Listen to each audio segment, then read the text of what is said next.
Okay, so the part we didn't get to in the notes today was just how do I graph derivatives graphically? We're going to spend more time on this in the next coming days, but let's look at this. What if I have a function f of x equals x squared plus 2? Well, I could do the work and figure out what the derivative is and then graph it. But there's other things that help us that we could use. So let's look at this. What if I want to graph the derivative? Now remember, what is the derivative? That's the slopes of the original function f of x. So what if I take a look at random points? So what if I went over here in the negative direction and I went up? So let's say I went over -5. This isn't necessarily true. But if I go over -5 and I want to find the slope of that tangent line, well, that slope is pretty steep. And it's actually, you don't know why I know this as quick as I do, but the slope is -10 here. So if I went over -5 on the derivative, I would have to go down to -10 and have a point. So over 5, this is the slope of that point. Well, what about here at -2? Now notice it's not as steep. Now again, you don't have to, when sketching a graph, you don't have to get an accurate point. That's something we'll talk about in a little bit. But this slope is actually going to be -4. And the reason why I know that is something you'll learn in a little bit. But what I want to get is the rough idea of what's this graph doing. And here's the biggest part. What about when x is 0? That's a horizontal line. The slope is 0, so it's going to go right through this point. And then notice if I do a mirror image, when at 2, because it's a parabola, it's going to work this way. This slope is going to be the same as the one at -2, but positive. So if I go over 2, I'll be up here at 4. And then if I do the same thing at 5, that will have a slope of 10, but it's positive, which will be up here. So what does that tell you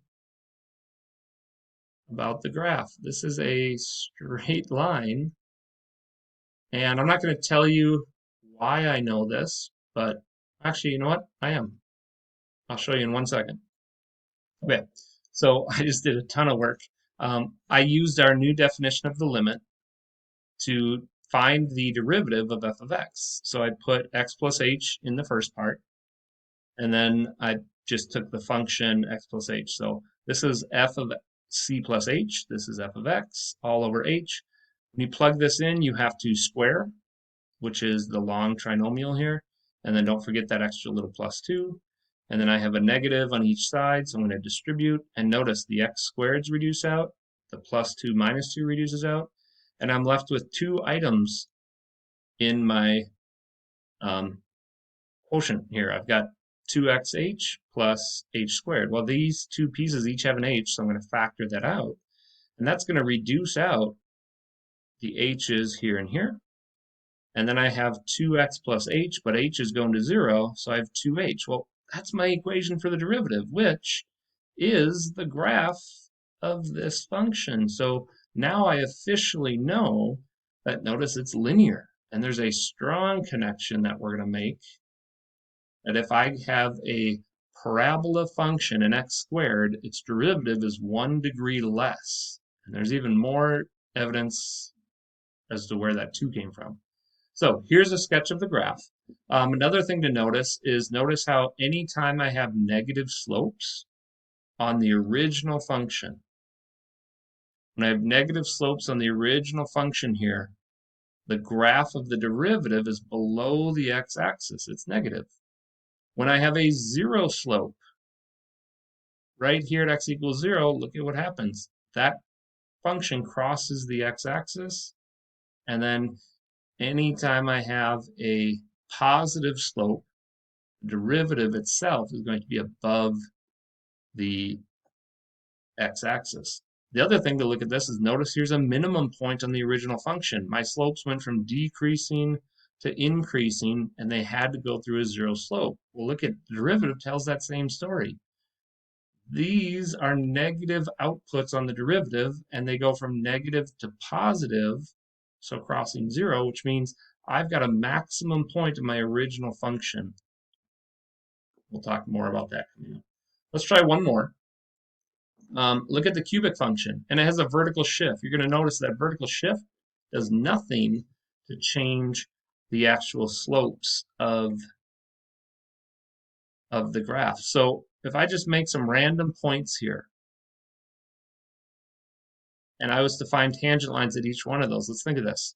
I have a really pretty steep positive slope here, and then my slopes are still positive, but then they're getting closer to 0. So as I go to the x values on my derivative, I'm going to have positive slopes, and they're going to be higher, higher, and higher. So when I go over -5, I'll be up here at like, oh, I don't know, -15, or possibly +15. And then when I go closer, let's say I was at -1, well, the slope at -1 is 3. And then what about here at 0? You can see right here is a horizontal line. So when x is 0, my slope of the tangent line is 0. That has to cross at the point 0. But then those slopes start to grow again. They become more and more positive. The slope of the tangent lines grow and grow and grow, so their outputs are going to grow, grow, grow, grow, grow, and they're going to get faster and faster. And I could do all that work that I just had done with the limit definition of the derivative that we just learned today, or if you guys take my word for it, this is the equation of the derivative. It would be 3x squared. So it's kind of increasing quickly, but notice it went from a cubic degree 3 to a parabola degree 2. And then there's some hints. I go from increasing slopes. So let's look at it. I have positive slopes all the way up to this point, x equals 0, but then I still have positive slopes, which means my graph of the derivative will always be above the x-axis. The only point that it's not above the x-axis when I have a 0 slope, and that's when it touches it. Because I don't have any negative slopes, my derivative graph will never go below here. All right. Notice f of x is always increasing, so the slope f prime is always positive above the x-axis. All right, last example. And we're going to take a look at this one really quick. So I want you to notice a couple things. This is my original function f of x. It's got a maximum and a minimum point. Well, those are very crucial for drawing graphs. Why?